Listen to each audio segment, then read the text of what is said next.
दीदी मैंने स्कूल के मैम से पूछा था तो मैम ने बोला डिलीटेड है।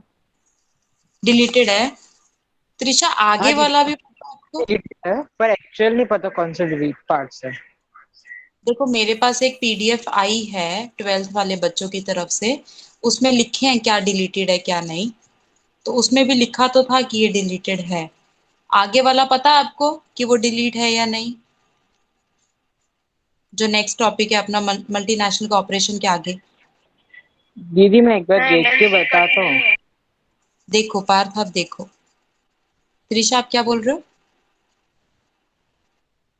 मैंने वो स्कूल के टीचर से पूछा था तो उन्होंने बोला कि ग्लोबल एंटरप्राइजेस पूरा टॉपिक ही डिलीटेड है, मतलब वहां से स्टार्ट करके। वहां से आगे वाला भी पूरा डिलीटेड है? हाँ शायद तक तो है क्योंकि हमको फिर वो उसके आगे नहीं करवाया था। हाँ, क्योंकि जो मेरे पास पीडीएफ है उसमें भी यही है कि जॉइंट वेंचर वगैरह भी नहीं है।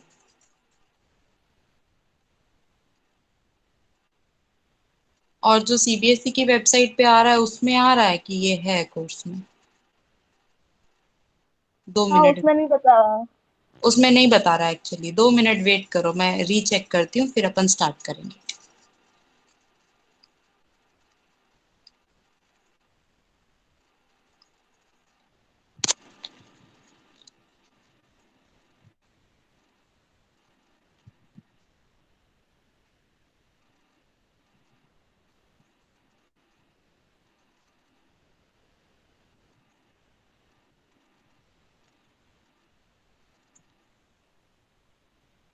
नमन आपने जो मुझे भेजा है ना बेटा, ये वही नमन ज्वाइन है ना? हाँ।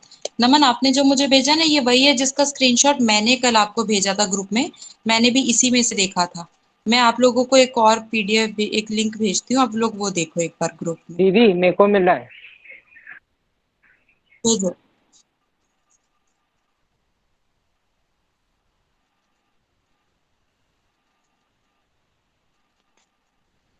दीदी मेरे को मिल गया है। क्या है? दिखाओ, मेरे को मिल गया है। दिखाओ। भेजो भेजो। देखो क्या? मैंने जो अभी आपको भेजा है ना, मैंने अभी आपको ग्रुप में एक पीडीएफ एक लिंक भेजा है। आप उसमें चेक करके ओपन करके देखो, उसमें जो डिटेलिंग है ना उसमें ऐसा भी लिखा है कि एमसीक्यू है, 21-22 के टर्म वाइज करिकुलम है, और उसमें लिखा है कि ये डिलीटेड है। अब जो सीबीएसई की वेबसाइट पे नजर आ रहा है जो नमन आपने भी मुझे भेजा उसमें डिलीटेड नहीं दिख रहा, लेकिन ये वाला जो लिंक मैंने भेजा उसको आप लोग ऊपर ओपन करके देखो उसमें डिलीटेड है। तो अब मुझे समझ में नहीं आ रहा कि क्या है एक्चुअली। दीदी मैं दिखाऊं, मेरे को मिल गया एक्चुअली एक साइट से। अरे तो भेजो ना, वही तो मैं बोल रही हूँ वो आपको। उसमें शेयर का ऑप्शन नहीं आ रहा है। हाँ तो स्क्रीनशॉट लो या उसमें चेक करो कि डिलीटेड है कि नहीं। हाँ नमन आ रही है।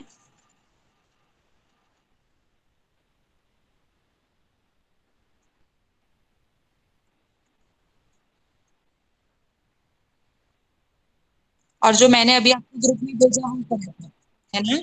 I also think the same. तो मतलब जो मैंने भेजा है वो करेक्ट है, और उसके अंदर ये सारी चीजें नहीं है, तो ये करने की जरूरत नहीं है। बढ़िया। दीदी देखो ना एक बार मैंने भेजा है। मैं चेक कर, जो मैंने भेजा है वही वाला।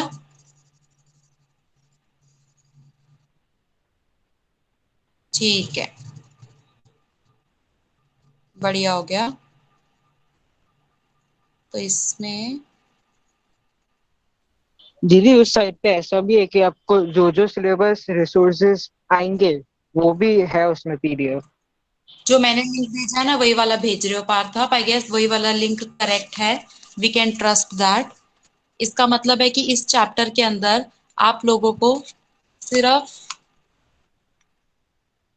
गवर्नमेंट कंपनी तक आएगा, यहाँ तक। ये वाला पेज आप मार्क कर सकते हो, पेज नंबर 129। इसके बाद जो ग्लोबल एंटरप्राइजेज हैं, जॉइंट वेंचर्स हैं, और पब्लिक प्राइवेट पार्टनरशिप है, जो 3 टॉपिक्स हैं, वो तीनों टॉपिक डिलीटेड है। हाल फिलहाल के लिए इस पीडीएफ के हिसाब से जा रहे हैं। 90% तो ये पीडीएफ करेक्ट ही होनी चाहिए क्योंकि उसके ऊपर पूरा ईयर वगैरह सब लिखा हुआ है। इन केस कुछ इशू आता है लास्ट मोमेंट पे कि नहीं डिलीटेड नहीं है या कुछ भी, तो कर लेंगे। वैसे टेंशन मत करना कि छोड़ दिया तो पता नहीं क्या होगा, बट प्रोबेबली वो नहीं है कोर्स में, वो पीडीएफ करेक्ट है। तो इस हिसाब से हमारा ये चैप्टर फिनिश हो गया, थर्ड चैप्टर बीएसटी का। कल जो बच्चे नहीं आए थे दैट मीन्स उनका कुछ भी मिस नहीं हुआ, क्योंकि कल दीदी वाला कौन से पेज टॉपिक नंबर तो 129, मतलब मेरी बुक में, मेरी बुक पुरानी बुक की पीडीएफ है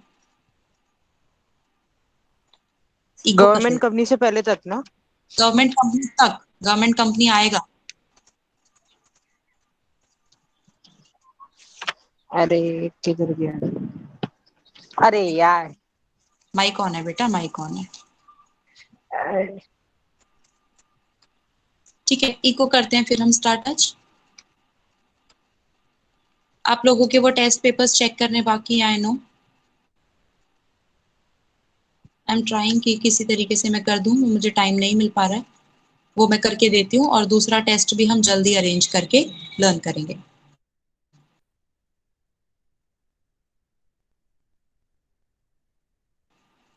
और जिन बच्चों का रिपीट करवाना बाकी है चीजें, वो भी करवाऊंगी।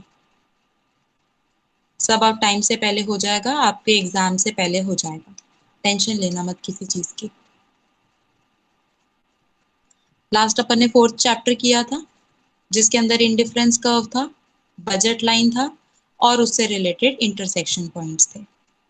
अब हमको जो जो चीजें पढ़नी पड़ेंगी, हर एक चीज डिलीटेड पोर्शन के देख के पढ़नी पड़ेगी, ताकि हम रिपीट ना करें कुछ भी।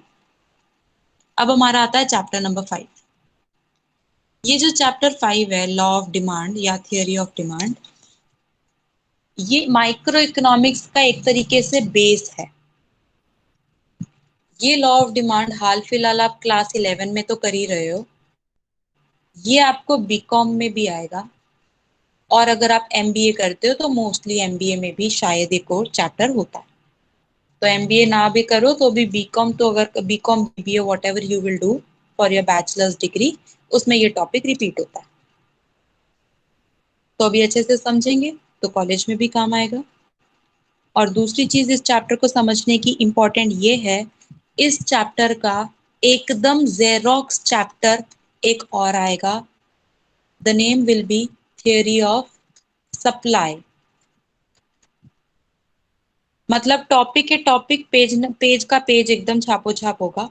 बस फर्क ये रहेगा कि यहाँ पे डिमांड डिमांड डिमांड है, वहां पर सप्लाई सप्लाई सप्लाई रहेगा। यहाँ पे जो सी राइट जाएगा वहां पे वो लेफ्ट जाएगा, ऐसा समझो। मतलब लैंग्वेज में ऑपोजिट रहेगा वो चैप्टर, पर कॉन्सेप्ट्स और टॉपिक्स बिल्कुल बिल्कुल सेम रहेंगे। तो अगर हम ये चैप्टर समझ रहे हैं तो कहीं ना कहीं हमारा थियरी ऑफ सप्लाई भी कवर हो रहा है। तो ध्यान से करते हैं, इंटरेस्टिंग भी है चैप्टर, इजी भी लगेगा। सबसे पहले हम बात कर रहे हैं डिमांड की। डिमांड का मतलब क्या है? कि हम गुड्स खरीद रहे हैं। जैसे हर चैप्टर में हम कोई ना कोई खुद को अज्यूम करते थे, इस चैप्टर में हम लोग क्योंकि डिमांड कर रहे हैं, इसलिए हम एक कंज्यूमर हैं। जब हम थियरी ऑफ सप्लाई करेंगे तब हम लोग सेलर्स बन जाएंगे, उसके हिसाब से कॉन्सेप्ट करेंगे। पर हाल फिलहाल हम लोग कंज्यूमर्स हैं, हम कुछ खरीद रहे हैं।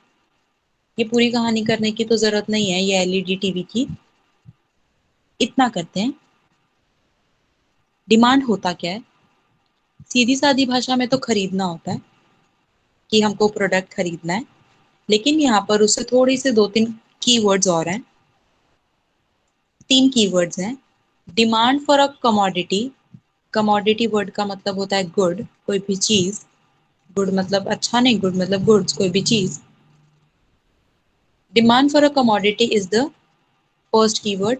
Dzire to buy a commodity, पहली चीज, आपको वो चीज खरीदने की इच्छा होनी चाहिए। Backed with sufficient purchasing power, दूसरी चीज, आपके पास उतना पैसा होना चाहिए। परचेजिंग पावर मतलब पैसा होना चाहिए। एंड विलिंगनेस टू स्पेंड, तीसरी चीज, पैसा है पर खर्च करने का की विलिंगनेस होनी चाहिए। जैसे फॉर एग्जाम्पल मैं ऐसे बोलूं कि मेरा बहुत मन करता है ऑडी खरीदने का, I have the desire to buy that, but I don't have the money for that. तो that's not a demand. I say I want to buy a packet of blue Lay's, तो मेरी Dzire है वो खरीदने की. मेरे पास हाल फिलहाल 20 रुपए तो हैं ही जो मैं वो खरीद सकूं, परचेजिंग पावर है, और वो 20 रुपए मैं उसके ऊपर खर्च करने को भी तैयार हूं. That means this packet is my demand है. सो इफ यू वांट कि आप किसी को डिमांड को कंसीडर करो तो 3 चीजें होनी चाहिए. एक, वो खरीदने की इच्छा. दूसरा, वो खरीदने के लिए पैसे. और तीसरी चीज, वो पैसे खर्च करने की विलिंगनेस. इफ ये तीनों चीजें हैं तो आप उसको डिमांड कंसीडर करोगे. ठीक है. अब 2 वर्ड्स हैं. एक वर्ड है डिमांड और एक वर्ड है क्वांटिटी डिमांडेड. जब हम थ्योरी ऑफ सप्लाई करेंगे तो ऐसे ही सेम आपको कॉन्सेप्ट ऑफ सप्लाई बोलेंगे. फिर यहाँ पर जो 2 वर्ड्स होंगे वो सप्लाई और क्वांटिटी सप्लाई, ऐसे वर्ड्स होंगे. बट हाल फिलहाल डिमांड करते हैं.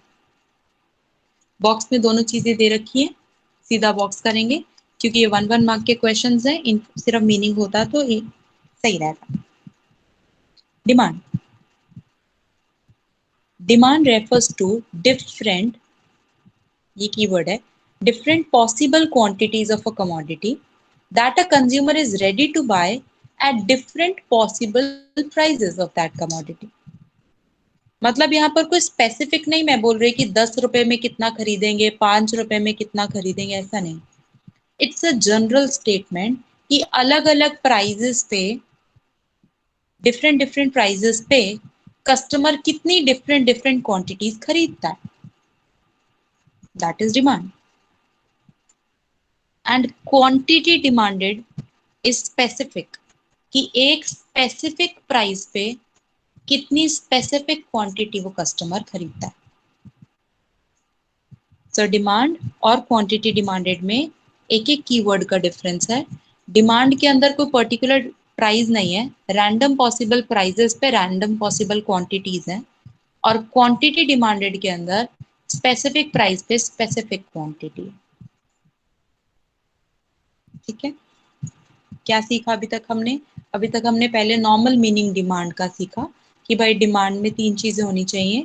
एक खरीदने का डिजायर, एक उसके लिए पैसा, और वो पैसा खर्च करने की इच्छा. देन नॉर्मल डिमांड और सप्लाई, नॉर्मल डिमांड और क्वांटिटी डिमांडेड की हम बात करें तो नॉर्मल डिमांड मीन्स अलग अलग प्राइजेस पे अलग अलग कितनी क्वांटिटी हम खरीदते हैं. और क्वांटिटी डिमांडेड में एक स्पेसिफिक प्राइस पे कितनी स्पेसिफिक क्वांटिटी हम खरीदते हैं.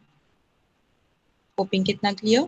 कहीं पे भी डाउट आए मुझे इंटरप्ट कर देना बीच में, और इधर उधर ध्यान मत लगाना, क्लास में ध्यान देना. ये चैप्टर एकदम रटा हुआ होना चाहिए आपको मुंह पे. आगे हम बढ़ते हैं डिमांड शेड्यूल. सप्लाई में आएगा सप्लाई शेड्यूल. और हाँ, मैंने ऑब्जर्व किया है आप लोग बाय द एंड काफी लोग क्लासेस लीव कर देते हो. आई गेस श्रुति आपकी क्लास भी कल लीव हुई थी. काफी बच्चों की लास्ट क्लास में लीव हो जाती है. जब मैं बोलूं कि अब हम टॉपिक और नहीं करेंगे तब आप लीव कर सकते हो.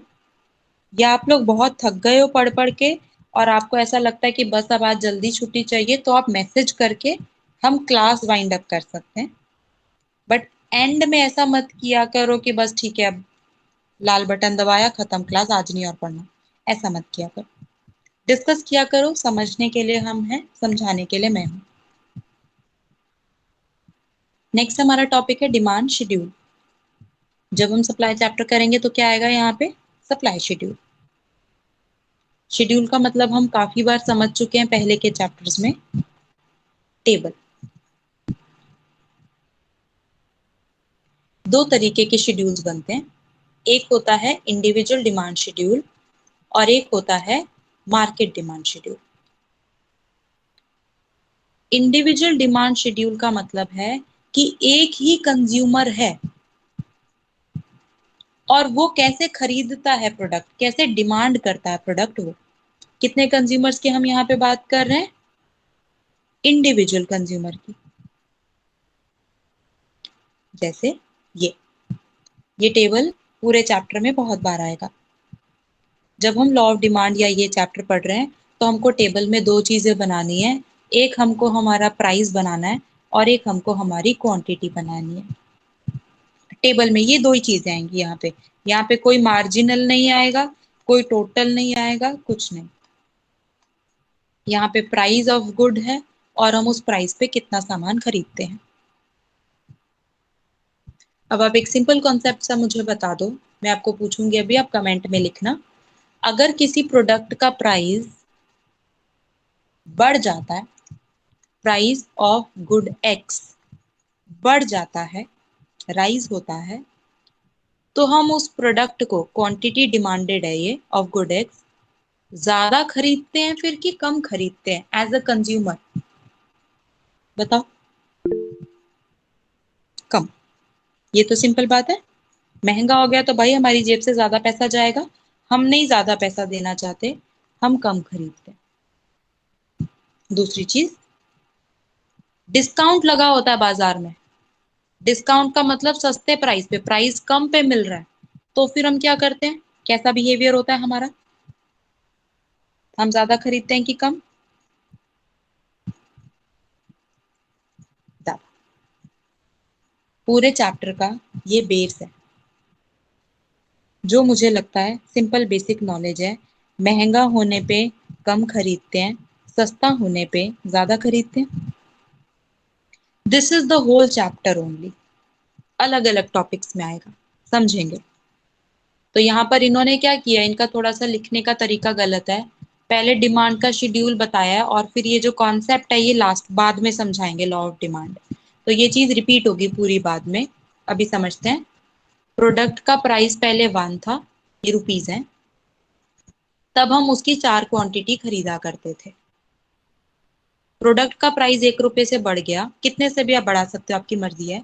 महंगा हो गया प्रोडक्ट, हमने कम खरीदना चालू कर दिया, और महंगा हुआ, और कम खरीदा हमने, और महंगा हुआ, और कम खरीदा हमने। मतलब जैसे जैसे प्रोडक्ट कॉस्टली होता जा रहा है, हमने उसको लेस परचेज करना चालू कर दिया। आप इसका उल्टा भी बना सकते थे, जरूरी नहीं ऐसे बनाना। आप प्राइस को फॉल कर सकते थे और आप क्वांटिटी को बढ़ा सकते थे, आपकी मर्जी है। जो सिंपल एक चीज आपको ध्यान रखनी है वो ये है, प्राइस को कम करोगे तो डिमांड बढ़ा देना, प्राइस को बढ़ाओगे तो डिमांड कम कर देना। इस टेबल में बस यही एक चीज ध्यान रखनी है, ठीक है। ये शेड्यूल बना, शेड्यूल में दो ही चीजें आएंगी, प्राइस एंड डिमांड। क्यू मतलब क्वांटिटी डिमांडेड। अब मुझे एक और बात बताओ, आपको पहले मैंने एक चीज समझाई थी कि जब ऐसे इनवर्स रिलेशन होता है, देखो प्राइस को हम वाई एक्सिस पे बनाएंगे और क्वांटिटी डिमांडेड को हम एक्स एक्सिस पे बनाएंगे। तो जब एक्स एक्सिस और वाई एक्सिस के बीच में इनवर्स रिलेशन होता है, तो मुझे बताओ डायग्राम कैसा बनता है?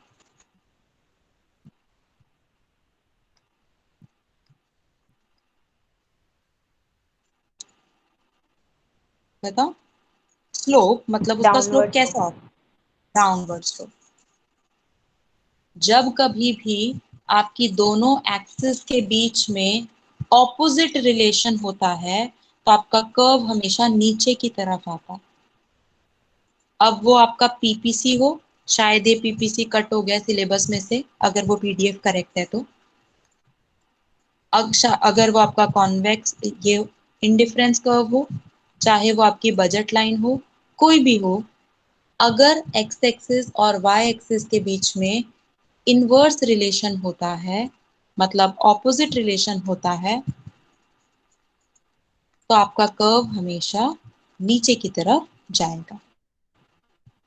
ऊपर ऐसे जाता है, ये नीचे है।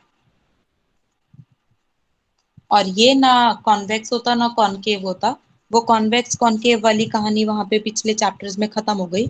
अब यहाँ पे सिर्फ स्ट्रेट लाइन आएंगी।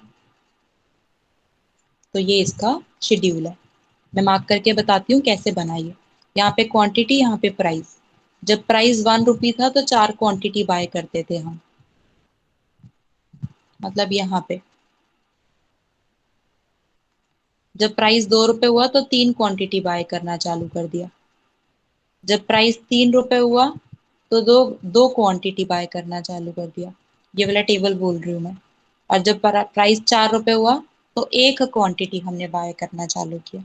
इन चारों डॉट्स को मिलाया तो ये जो स्ट्रेट लाइन डाउनवर्ड स्लोपिंग आया वो मेरा डिमांड कर्व है।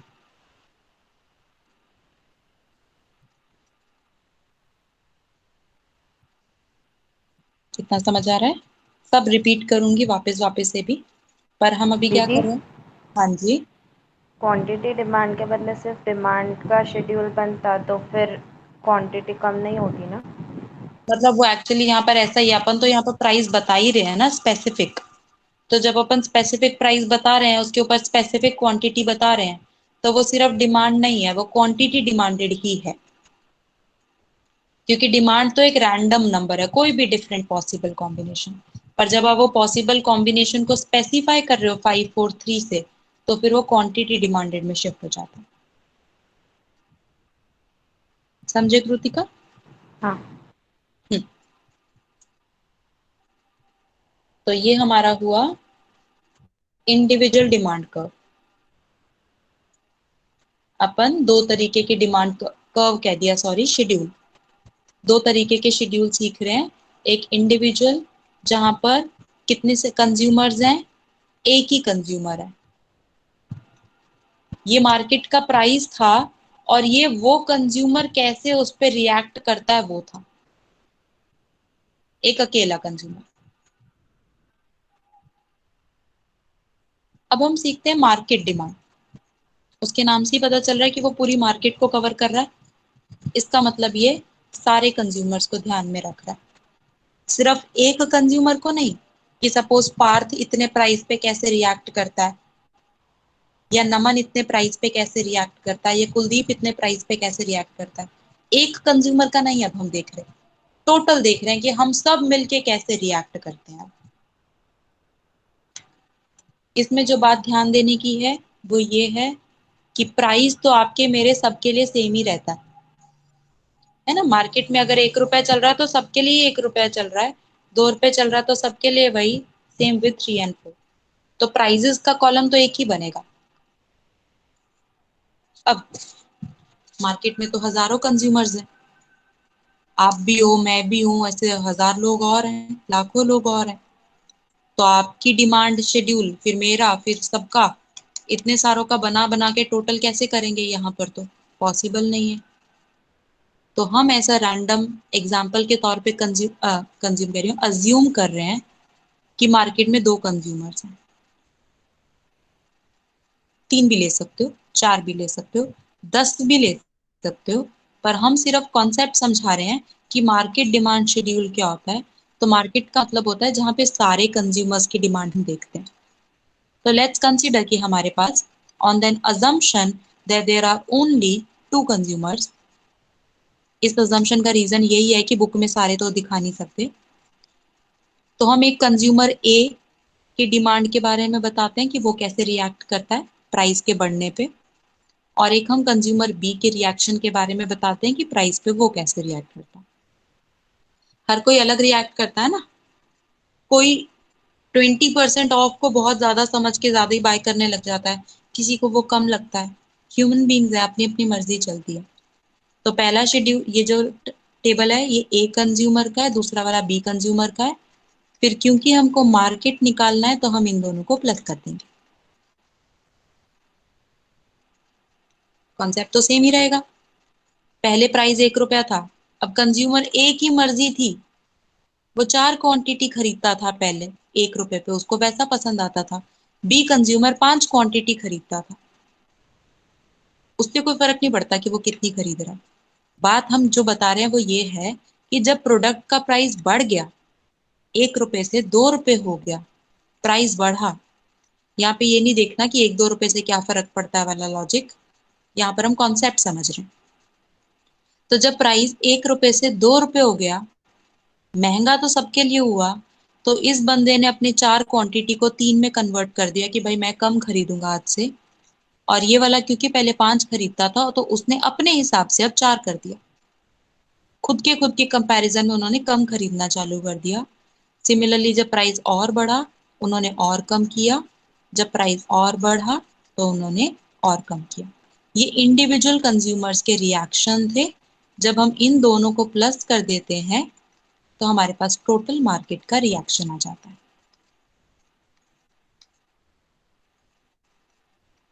कितनी चीज आई समझ में? अभी कितना किया वो पूरा चैप्टर रिपीट करती हूँ हाल फिलहाल। किसी भी टॉपिक में डाउट मुझे बोलना, मैं रिपीट करूँगी। थ्योरी ऑफ डिमांड कर रहे हैं, पूरा चैप्टर एक बेसिस के ऊपर घूमेगा यहाँ पे कि जब किसी प्रोडक्ट का प्राइस बढ़ता है तो हम उसको कम खरीदते हैं एंड वाइस वर्सा।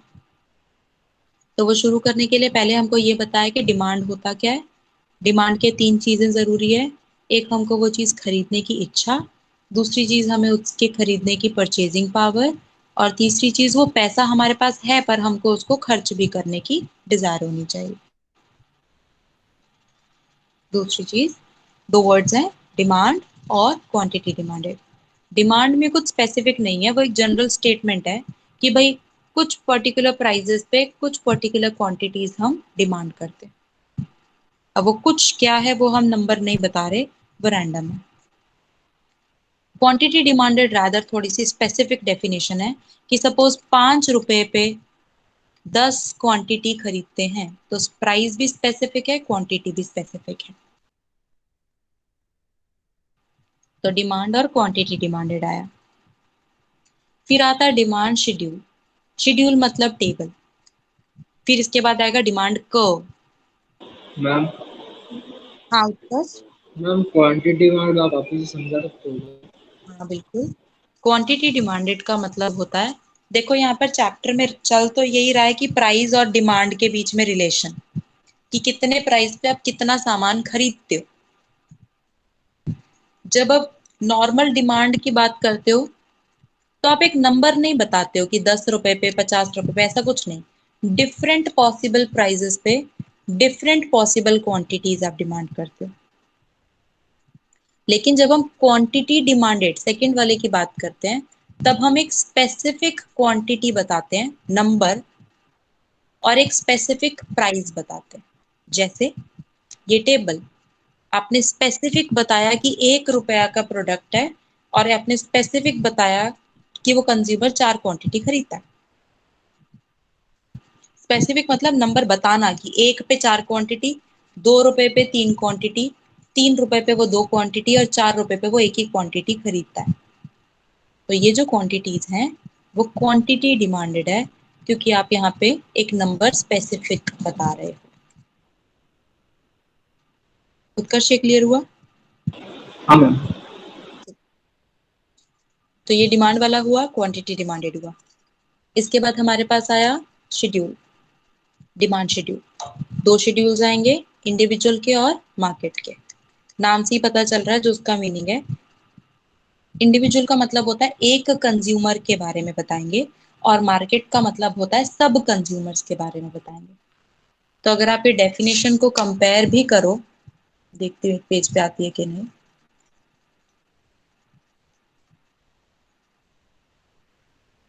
छोड़ो वो दिखाई दे रहा। ये जो डेफिनेशंस है उसमें सिर्फ एक ही वर्ड का फर्क है। इंडिविजुअल डिमांड शेड्यूल जो है वो भी एक डिमांड शेड्यूल है, पर वो एक इंडिविजुअल बायर का है। वन कंज्यूमर कैसे रिएक्ट करता है प्राइस के बढ़ने पे, दिस इज डिमांड शेड्यूल। यहाँ पे भी देखो यही लिखा है, जब प्राइस बढ़ता है तो डिमांड कम होती है, जब प्राइस कम होता है तो डिमांड बढ़ती है। वो हमारा नॉर्मल कॉन्सेप्ट है। महंगा होने पे कम खरीदते हैं, सस्ता होने पे ज्यादा खरीदते हैं।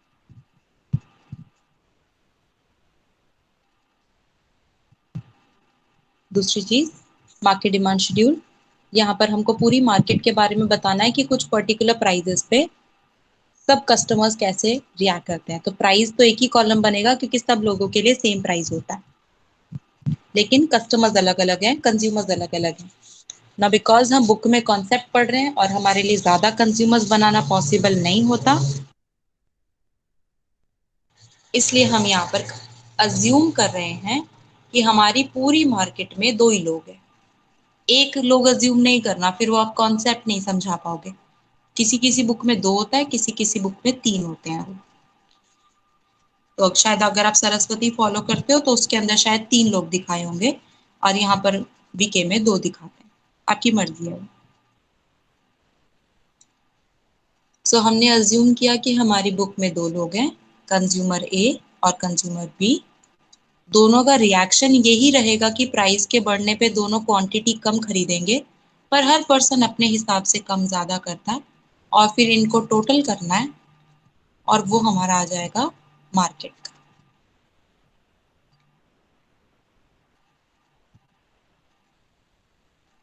तो 5 चीजें बेसिकली की। पहले एक रैंडम डिमांड का मतलब, फिर उसके बाद हमने डिमांड और क्वांटिटी डिमांडेड में डिफरेंस,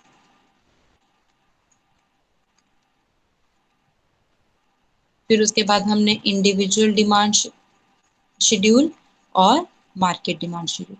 दीदी, हमने 5 चीजें। हाँ कृतिका, कुछ बोल रहे हो आप? जो डिमांड को एनालाइज करता है कि हर कंज्यूमर की कितनी क्या डिमांड है, तो वो हर एक कंज्यूमर की नीड्स के अकॉर्डिंग टोटल करता है क्या? हम्म मतलब आप ऐसे कह रहे हो कि जैसे हमने ये और ये देखा तो हमने इस सबको टोटल किया, ऐसे कह रहे हो ना आप? हाँ, मैं ये कर रही हूँ कि ये तो अभी 2 कंज्यूमर्स का ही है, बट जो एक्चुअली डिमांड और सप्लाई का जो स्टडी करते हैं, वो तो हर एक कंज्यूमर का देख के करेंगे। Yes, yes.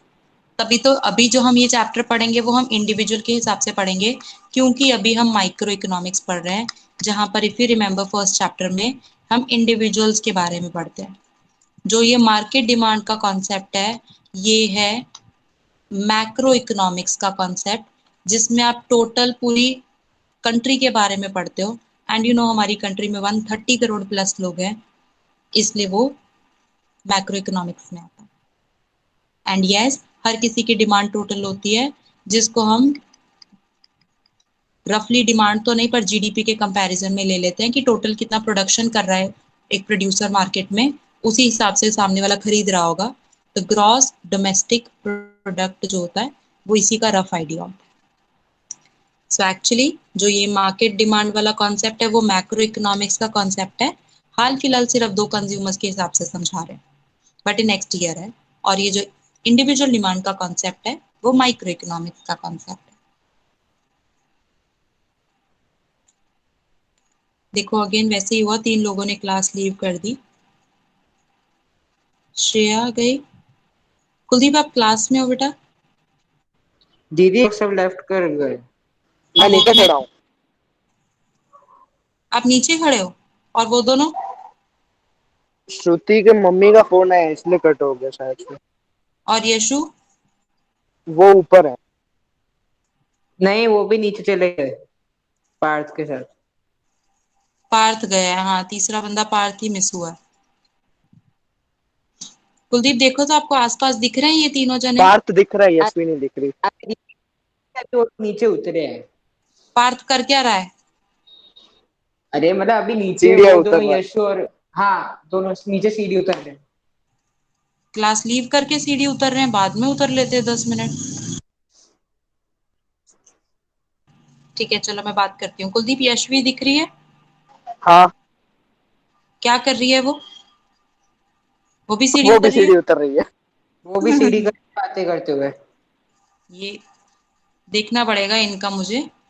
ठीक है, ऐसे मत किया करो, क्योंकि मैं आपको रोक के कैसे रखूं आप बताओ। अब सीढ़ी उतरना ही था तो 10 मिनट लेट भी उतर सकते थे। रिवीजन चल रहा है क्लास में, कॉन्सेप्ट समझ रहे हैं, उसके बीच में आप क्लास लीव करके ये सब चीजें करोगे, मेरे ख्याल से आप लोगों का लॉस है ये बहुत बड़ा। डजंट मैटर, आपकी चॉइस। तो ये हमारा इंडिविजुअल और मार्केट डिमांड के बारे में बात हुई। अगेन वीके ओरी इज वेरी गुड बुक, इसके अंदर फोकस जोन में हर एक डेफिनेशन प्रॉपरली आ जाती है। तो आप यहाँ पे देखोगे तो इंडिविजुअल डिमांड और मार्केट डिमांड दोनों की definition word to word same जा रही है। Is a table showing different quantities of commodity that, एक ही वर्ड का फर्क है, यहाँ पे एक बायर है और यहाँ पे सारे बायर्स हैं। आगे का same, in the market is ready to buy at different possible prices at a point of time. The definition is completely same, but the only difference is individual demand में हम सिर्फ एक कंज्यूमर की demand देख रहे हैं और market demand में हम सब कंज्यूमर्स की डिमांड देख रहे हैं। और इन्होंने ये हमको बताया कि प्राइस और क्वांटिटी के बीच में हमेशा कैसा रिलेशन रहता है, इनवर्स रिलेशन रहता है। यहाँ तक रखते हैं, इट्स 6 o'clock, आगे करेंगे कल। पढ़ लेना, कोई डाउट हो you are always welcome, WhatsApp करना, मैं बता दूंगी। चलो बाय।